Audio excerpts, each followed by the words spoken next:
Joining us on the line also from the Capitol is Republican Congressman Mike Burgess from the Lone Star State of Texas, member of the House Energy and Commerce Committee, which convened today's hearing. Congressman, thanks for making time for us. What did you hear today? Do you feel that Toyota is less or more culpable as a result of what transpired on the floor? Well, I appreciate you having me on. We've heard a great deal of testimony. I think there's still some legitimate question marks as to whether or not the defect or defects, because there may be more than one, are mechanical, whether they're electrical or whether they're, electronic, or whether it's a software problem. But I think at this point it looks like we're closer to a resolution, and all parties do seem committed to getting to the bottom of this. Certainly the executives from Toyota, Mr. Lentz, was expressed that opinion. We heard some interesting testimony from a Professor Gilbert at the University of Southern Illinois, who had done some experiments and said it's possible that perhaps wires crossing had caused this uncommanded acceleration. Some discussion as to whether or not that's possible in a real-world situation, but it's intriguing information, and certainly NHTSA does need to look into that. Congressman, I'm gonna throw this issue at you if you can entertain it for a second. There's been some talk that this is sort of in some ways a UAW versus a non-unionized sort of a behind-the-scenes battle going on, because companies like Toyota, basically veered away from the UAW strong states to places like the Deep South, where there wasn't such a strong union movement. Also, the government, trying to be some sort of a neutral third-party unbiased mediator in all this when they have a parental interest in General Motors. I mean, is there a conflict of interest? Is that entering some of the verbiage that's going on, or is this, or can you say with conviction this is simply a public safety issue and everybody wants the right solution and that's all there is to it? Well, I raised that very issue in my opening statement, but I will say that this hearing is about safety, public safety, getting to the bottom of the problem and getting it solved. I don't think anyone on the Toyota side would deny that they have a problem, and a serious problem, with either electronics, mechanical, or software, and they have a public relations problem because of their perceived slowness in addressing this. However, it's a world unlike one that anyone has ever been in before, where the government owns 60% of General Motors, and the General Accountability Office says the American taxpayer, under the best of circumstances, is going to lose $30 billion on this deal. It does put us in a position where there could be a conflict of issues. The conflict of interest. Now, several people have stated throughout the day that this is not an issue. Mr. Lentz, in fact, from a direct question from former Chairman John Dingell, said that no, there was no influence that was being exerted in this way.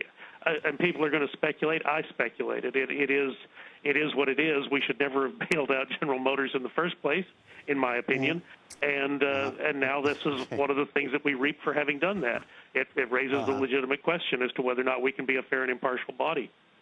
We'll leave the bailout question to another day. That's a whole separate conversation or hour-long debate, as you probably know, Congressman.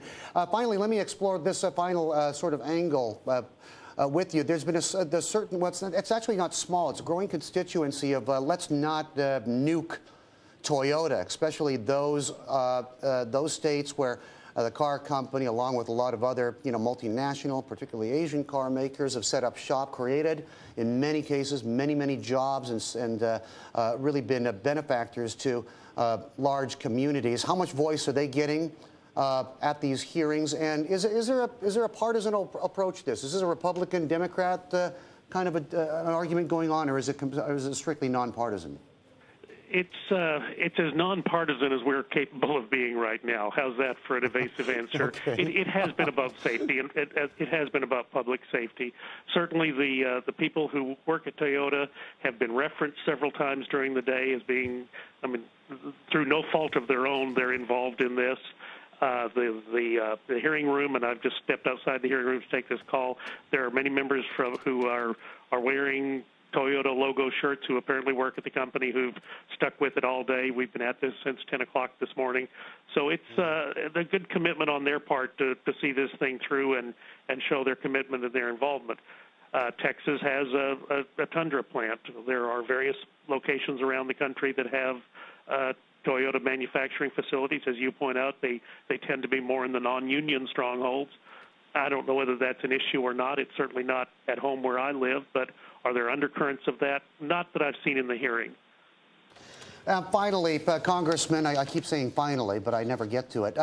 You yourself, there's this perception that Texans from Midland, Odessa drive F-150s or huge hulking SUVs. Ain't the case in your case. You're the proud owner of a 2004 Prius. How worried have you been? Have you had everything checked out? Have you had any problems yourself? Well, first off, I do also own a Ford F-150. Let me be quick to point that out. But I do drive the Prius for daily use. In my area, air quality has been an issue, and that's why I initially purchased it back in 2004. I did take it by the dealer the other day and said, look, they didn't know who I was. I said, look, I'm just concerned because of what I've been hearing. They came and checked the numbers and said, you're not on any of our lists. Have you had a problem? I said, no, I have not. They went ahead, checked the oil and some other things and said, looks like you're good to go.